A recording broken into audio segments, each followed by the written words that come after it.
What's up, football cousins? How you guys doing? I've got Robbie here. Of course, it was an action-packed weekend, Robbie. Yeah, definitely. Arsenal. I think it was the biggest game of the, probably one of the biggest because I think the game meant of Manchester City versus Newcastle was also a big game. But Yeah, one of the biggest game was the North London derby between Tottenham at home against Arsenal, where Arsenal demolish them again 4-1. Similar result, different ground, the same result. And one man just don't like Tottenham, and that man is Eze. yeah. What do you make of this game, Robbie? First of all, I would I don't understand. Like you want to look at Arsenal, you wonder why the intensity of this game is completely different from the one of Wolves on why they didn't raise intensity when they were leading 2-0 or even before that time at Yeah. Wolves. So what do you make of the North London derby? The game, I feel like with Tottenham now, it's not even it's a derby by just by what's it called, the postcode. It's not really Yeah. a derby. Like there's a big difference between the two clubs with you guys and Tottenham. It's like it's not even a derby, bro. Because if you look at it, you've beaten now, I think five on the bounce, and it's like 8-2 in the past two games. So like Yeah. it's not even with Tottenham. I wouldn't get too excited because, but obviously he's done the business. The Tottenham is Mm. probably going to get relegated soon. So yeah, I wouldn't look into that game too deep. But the way you handled them was exactly how you should have handled them. Like especially coming off that Wolves draw, you handled that perfect. Just Yeah. slap Tottenham 4-1, make a statement. Gyökeres scores his two goals. Eze, he doesn't seem to score against anyone but Tottenham. I think he's got 5 goals against Tottenham, bro. He doesn't like Tottenham, bro. And he Five, was gonna five, go to him, five. wasn't he? He was gonna No, go no, to him. five. Five goals. Yeah, 5 goals in two games. Yeah, he's got something on Tottenham. Even Gyökeres, those two goals are very good finishes, man. Yeah, you reckon like I know from the funny side, a lot of Arsenal fans that's like, oh my God, Eze just hit Tottenham for trying to sign him. Uh, Yeah, I it's can just, tell, but he's got something against him, bro. I, I look at that game and you look at it, you really realize how you could get the best out of Eze. We have talked about him several times on this channel. I've really blasted Arteta on several occasions about not using Eze enough and also actually not using him the right way. You have a player who's a natural number 10, you're playing double pivot, and you want your number 10, including Odegaard. And sometimes a lot of people feel like I hate Odegaard or I have something against him. No, I don't. But the truth is, I think the whole system where number 10 has to also offer a lot of defensive cover has Yeah, affected these guys a lot. And it may be Odegaard as well. And you need to allow or play a system where Eze or Odegaard have to be free to roam around. If you're playing double pivot of Zubimendi, you 100%. have to allow your number 10 to be free, to play with freedom. And that's Yeah, what we saw was from Eze. That's the same freedom we saw him against Wigan in the FA Cup with 2 assists there and then now 2 goals. You can yeah, see you can see how you get the best out of him. And then I want you, it's showing on the screen right now. I want you to look at Arteta's interview. Now, he actually admitted his flaws in the use of Eze. He admitted that Eze was angry with him, was really frustrated and angry with him about the way he's been used and the way he's been benched, especially after his performance against Wigan. He didn't start him. Eze actually voiced his frustration to him, and he admitted that. And he also admitted that he has now learned how to use him. And yeah, I hope we begin to see this because this is the only thing holding Arsenal's attack really back. yeah, Because we one of the biggest highlights you can talk about Arsenal this season is their defensive system. It's yeah, really tough to beat Arsenal. yeah, But you can't say, but we have a lot of attacking weapons that we can use to hurt teams. To hurt yeah, teams, we yeah, might consider the whole thing of keeping clean sheet is not just. all about the game. If we can beat teams 4-1, 5-1, 3-1, I don't mind. Yeah. Clean sheet is not always about it. Liverpool were beating teams 2-1, 3-1, and they ended up winning the league. Nobody cares about the number of clean sheets they had, but the most money they won the league. And 100%. so the whole defensive system needs to be approached in a way where you can allow your number 10 to actually play that role and hurt teams up front. And you see, Jokeres benefited from that. Yeah. And not only that, the thing is like when you got players like Eze, for instance, it reminds me a bit. I don't think like he's very talented in that sense. Like if you look at even City with Turkey, when you got Yeah, a player like that, those are the players you give freedom to go win your games. I feel like Arteta was so based on having system players. He wants like an Odegaard, just a system player where he system can just. play. Yeah, It's like robots. It's like Pep. The same thing was like even Pep to get with Turkey, like to yeah, go with Turkey starting. It's like they couldn't adapt to it because Turkey and Eze and stuff. They do like things not in the system, not part of the system. yeah, They take on absolutely. players. They do their little trickery. They might lose the ball here and there, but they can provide you goals. They can open up the game for you. You know, that's like a Yeah, game-changing player.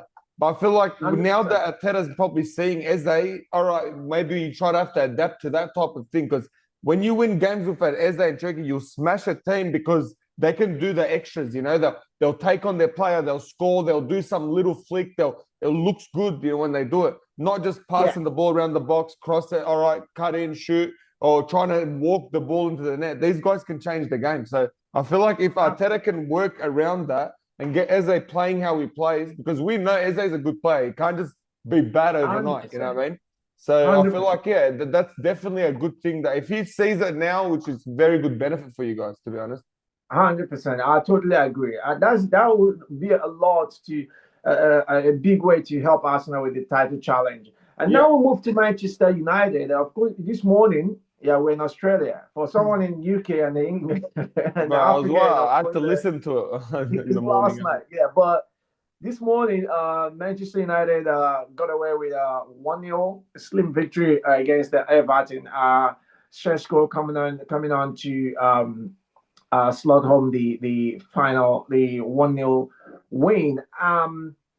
Do you think Sheshko is having the same kind of thing we're talking about Eze here? It's similar kind of a situation, of Yeah. course, different roles, but when you have a player who's really like coming on, scoring goals after goals, as a substitute, and he's your number 9, a big money spent on him. I don't you think it's time for Curry to start looking at him and be like, okay, maybe it's time to start him? Yeah, 100%. I feel like he's getting used as a substitute at the moment, but I understand with the Eze situation. But the only thing with Seska, I feel like he's getting him that hunger he deserves. Because I feel like when he came on now twice he's came off and scored and whatever. And Yeah, Carrick's tactics were, I believe, like I'm not just saying this to back Carrick, but I believe Carrick's tactics were perfect for certain games. Like with yeah, Everton, if you're starting off from Burma on the break and Burma and going at their defenders and breaking through, probably, yeah, yeah. 100%, you'd rather start Sesko there because just the height, the thing. But I feel like bringing on Sesko in the 56th minute is better than starting Sesko in that sort of And game. You know what I mean? And there is certain games that he should have started. I 100% believe that definitely he should have. But in yeah, these type of games, I'm happy with Sesko coming off the bench because I feel like with his height, strength, pace, coming at that time, it's like and it's proven to work every single time. You know what I mean? If it's yeah, kind of having like a hungry player on bench, bringing him on and then letting him score, and eventually he'll break into the first team. He's got everything and every attribute for a player to start. But I feel like Sir Alex Ferguson, we saw Chicharito, all that. We've seen Ronaldo come off the bench, bro, when they were hungry. yeah. You So know, I'm that's not good. That's saying it's that stature, but like if you get him hungry enough, I feel like that's him now. You know, he looks hungry, he yeah. looks like, and he scores every game. So if it's not broken, don't fix it. You know, so I feel like for the time being, I'm happy with that. But later on, definitely he needs to start starting. You know, in the certain games and such. Yeah, I would think, to be honest, when I watch Manchester United, I feel, yeah, you've got a very good balance up front. You One have hundred percent. a maverick kind of player like Cunha, and Cunha, then yeah. you have yeah, and you have a very good attacking force. To be honest with you, you have Bruno Fernandes right there dictating the pace, having his freedom to roam around like with clamoring for Eze, and Yeah. then you also have Buemo, who also like a very good little striker. But you just wonder, is it a kind of confusion who starts here with Shesko, because Shesko offers a different kind of um, attacking system when Yeah, you start definitely. him. Is it about is it like a kind of confusion who actually starts here? Because I still think Shesko offers a lot when it comes. He offers you the aerial threats and all of that. He's really a big guy. He's tall, Yeah. 100. and also got good pace as well. So Yeah. sometimes you want to look at it and say, okay, is it because of the system Michael Carrick is playing now that is not allowing him to start games, or is it just he's looking at it like, oh, he's an impact player, he comes on and he does his thing? Yeah. I think Michael Carrick at the moment, just if people as well don't realize, Michael Carrick's just taken charge now. This is his sixth game, obviously. And I feel like he's trying to get the perfect team to start every single game. And what he Yeah. does have the difference is, which I agree with the whole Sesko thing, is, for instance, starting in Burma up front and then Ahmad Rawing and stuff like that. I feel like against the bigger teams that are gonna that you're not gonna have much of the ball, and on the break, you probably Yeah. go with that team for sure. You'd go with Burma playing up front. But with smaller teams with a low block, if you put Sesko on, it doesn't have to be on the break. You're gonna have a lot of the ball, so a lot of the cross ball, because he's 6'6", I think he's very tall. I feel He's like very in the tall, yeah. lower the other teams, you play Sesko because he'll give you a different attacking option, as in you can cross the ball to him, try play him to feet, hold the ball, because you're going to try to break down a low block. But with the higher teams, with the bigger teams and the teams that are going to have more of the ball, I feel like starting in Burma up front. So I think that's the little tactic switch that Carrick is trying to adapt to. So see how that goes for him. But yeah, I feel like in certain games it will be good to start Sesko, even though I believe the world like is at his feet.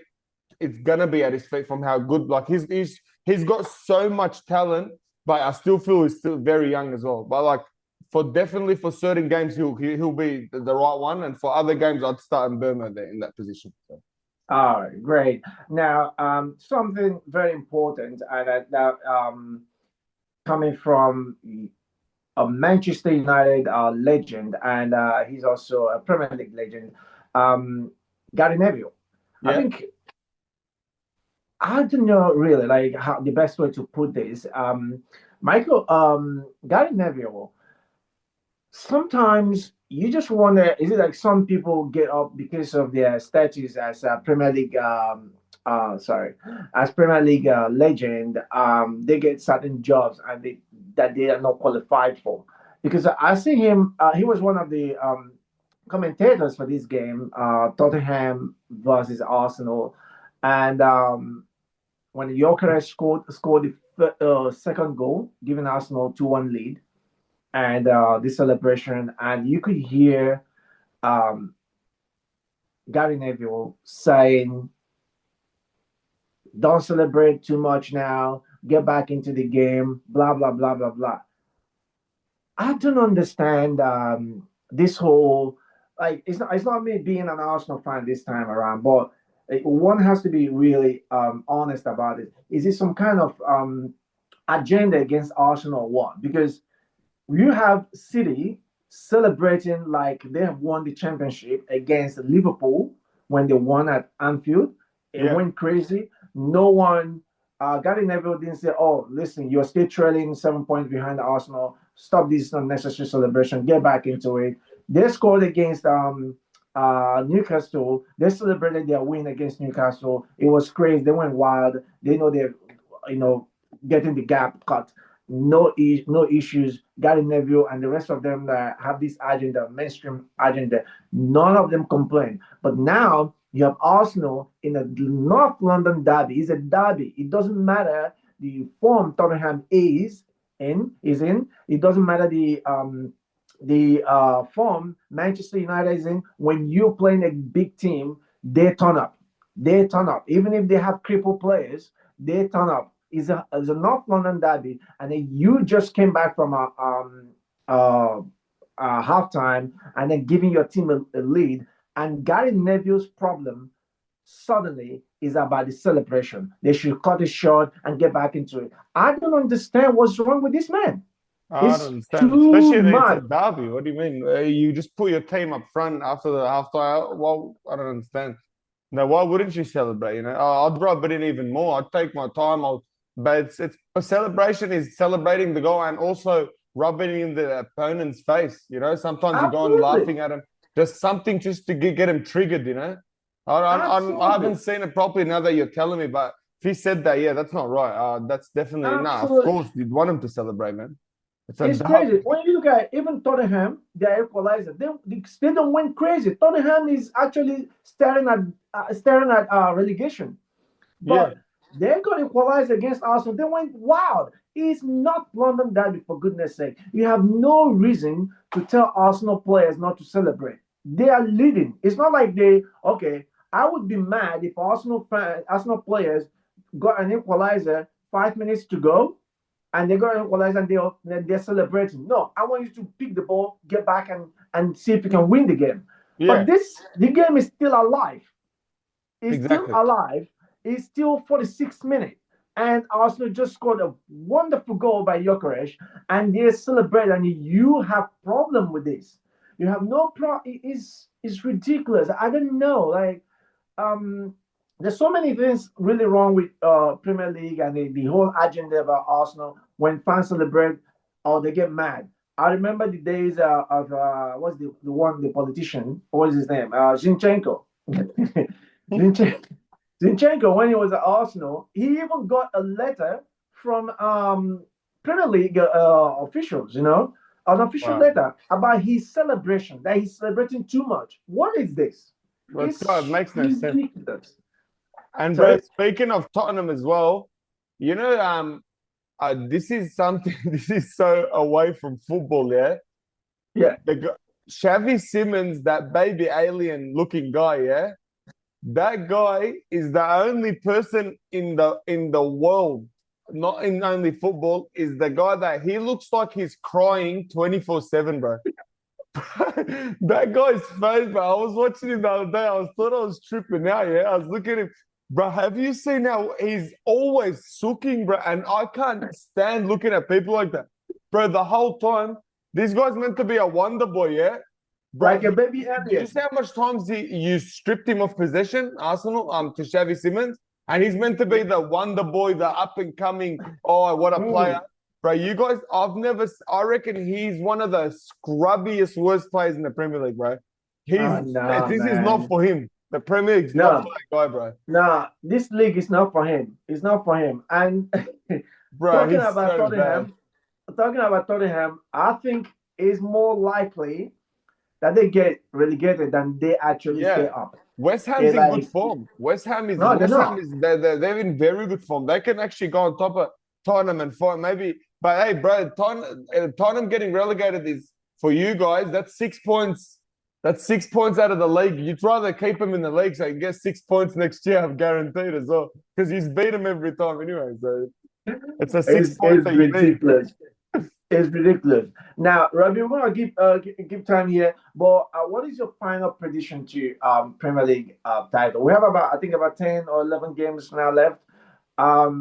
Arsenal seem to have rediscovered their scoring boots, and it looks like it's gonna be a really game on for the rest of the season. Now, every game, every point will really contribute to making the difference. What is your final prediction to who wins the Premier League? I want to keep this as a note. Honestly, I feel like it's going off back off that Wolves game when I told you that Arteta won't win the league with this Hmm. team and he's showing it, that I still don't have that tweak yet until he proves himself better.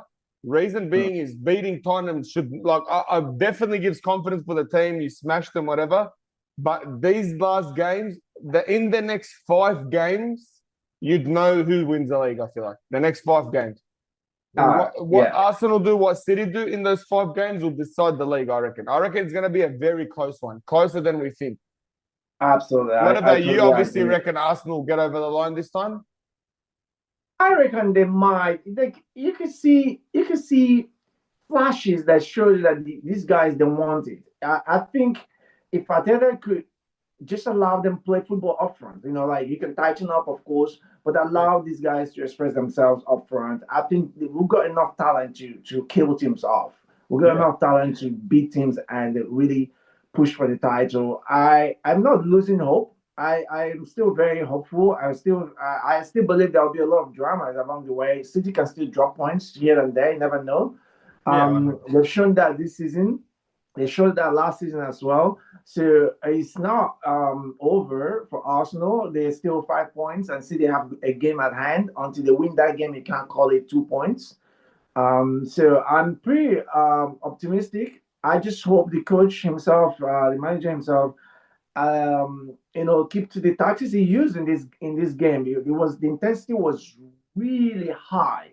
Yeah. I see Arsenal winning balls here and there everywhere from Tottenham. It was unbelievable. The intensity was just top notch. And if they keep this, regardless of who they play, regardless of where they play, I don't see City even stopping them at Etihad. I mean, you could say I'm going over the board. I'm not. I just feel if they put the same intensity in all games, I see Arsenal hurting everything. Yeah. No, that's a fair point for sure. Yeah. 100%. We're gonna have to say Uh, this is gonna be a good ending of the season, I think. I think we're gonna get a lot of joy out of this last end, hopefully. I'm looking forward for it, man. At least a good title race. I think top four, we should get top four, so happy I hope, days, yeah, man. I do hope. I mean, I love Carrick. I really hope he gets Man U into top four. I don't care who finishes third or fourth, but I want Man U. Even though you guys suck in my opinion, but I want you guys to make it. I think it will be good considering the work he's done, considering the effort he's put in. Then it will be interesting to see how or what Manchester United does at the end of the season, who they appoint as the Yeah. manager if he gets the top four, because I would personally look at it like, what are you guys doing here? This guy picked up from nothing and he dusted off everything and then giving you a system that you guys can build on. Why change that? Why bring another person who's going to start all over, and then it takes another year to get things back on track? So in my opinion, he's 100%. And looked I want good. to I think he address should. one last thing as well.